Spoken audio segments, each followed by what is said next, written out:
Happy Pride 2023. This year I'll be looking at one of my favorite DC couples. She's a brawler with Bana Migdal roots, with a flaming temper that matches her hair and a brash disposition to complement it. She's the elder daughter of the first public black superhero in the DC universe, with all the pressure that implies. She's Grace Coy, she's Anissa Pierce, and this is their story.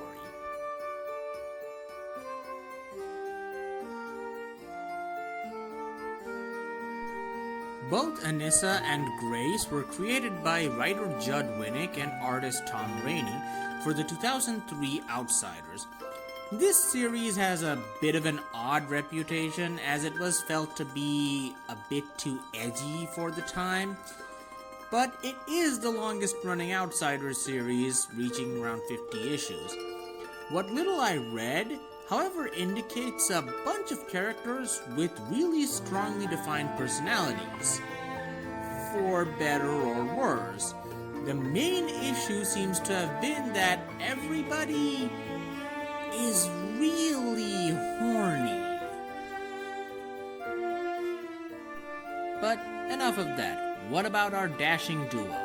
Anissa is the older daughter of Black Lightning, aka Jefferson Pierce, who has the ability to alter her density, and is a retcon creation, as originally Jefferson didn't have any kids.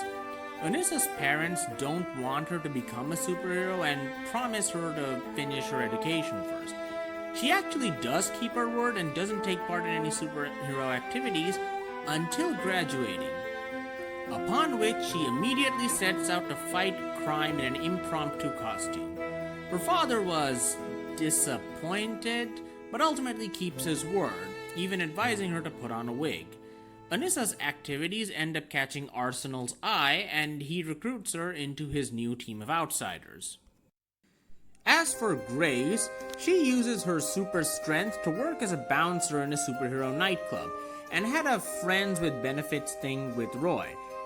She's not particularly interested in playing hero, but joins up when Arsenal offers her a lot more than her current salary. What? Not very heroic for you? Hey, I'd like to see Batman fight crime on a regular basis if he had to worry about paying rent next month. Even superheroes got to eat. We find later on that she was a victim of the slave trade until her powers kicked in and she was able to get free, but her past clearly still haunts her. Interestingly, the two aren't set up to be a couple until much later down the line, letting them develop independently as characters before they're put in a relationship. After an incident involving the Outsiders ending up doing more harm than good, kind of a running theme with these guys, they are presumed to be dead. Anissa, who has been through a lot during her time with the Outsiders, kind of ends up close to Grace, and the two end up in a relationship. It's actually kind of sweet, as Anissa knocks on Grace's door, struggles to find the words, kisses her, and on realizing what she did, runs away. Grace is surprisingly gentle, as she realizes that Anissa is struggling with her sexuality, and is more than okay to give her time to process everything. While their relationship begins to blossom, Anissa is cock-blocked by Batman, a sentence I never thought I'd say, who takes over the Outsiders, keeps Grace on the team, but kicks Thunder off it.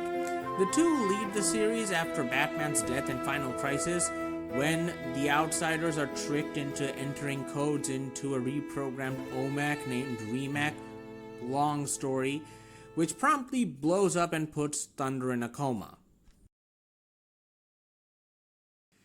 The couple resurfaces near the end of the Outsiders run just before the New 52, where Anissa has recovered and the two are living a semi-retired life together. I will quote a line from John Ridley and Giuseppe Camuncoli's The Other History of the DC Universe, which is a really good introduction to Anissa's history if you're interested. And also, I really love this line. So, after N.Y.C willingly threw herself into the superhero life, and it ended up nearly costing her almost everything, she's alone, and she tells Grace, "You're my family now." It's really heartbreaking.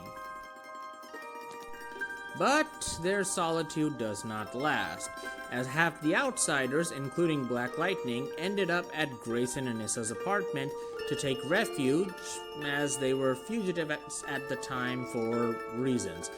We see Jefferson's reaction to his daughter's relationship, and he does not take it well, calling it a lifestyle choice.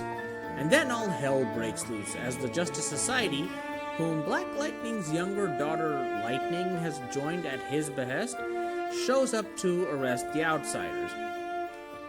The whole thing just ends up in a huge three-way fight, and ends when Amanda Waller basically says, "Hey, outsiders, go to Markovia, do this thing for me, and you're pardoned."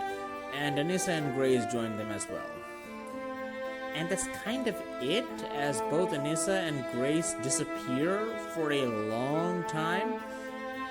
I believe N.Y.C shows up first after the New 52 and Rebirth in Black Lightning Cold Dead Hands, but both of them, as a couple, show up in DC's 2021 special celebrating Asian characters, where we get a follow-up as Jefferson, N.Y.C, and Grace discuss the relationship between, the latter two. But there really hasn't been much else in main continuity. However,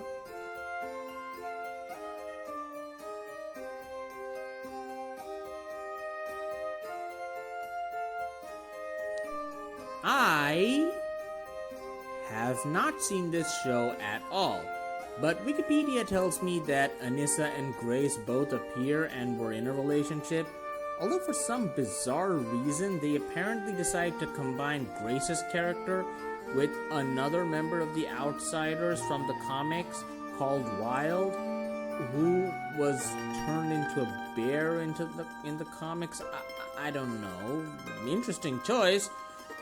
But that kinda seems to be it for them, until they show up in a place I was not expecting them to be at all.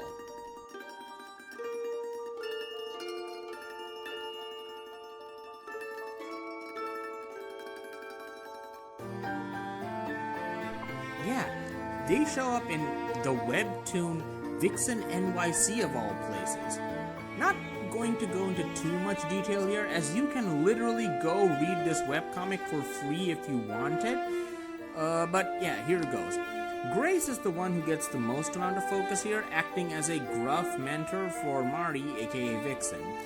N.Y.C is mostly in the background as Grace's girlfriend, and is drawn in a more feminine manner, looking like Nessa from Pokemon of all people, which I'm not a huge fan of. But I do like their interactions. They're as solid as they used to be back in their time on The Outsiders. So hey, if you're interested, check it out.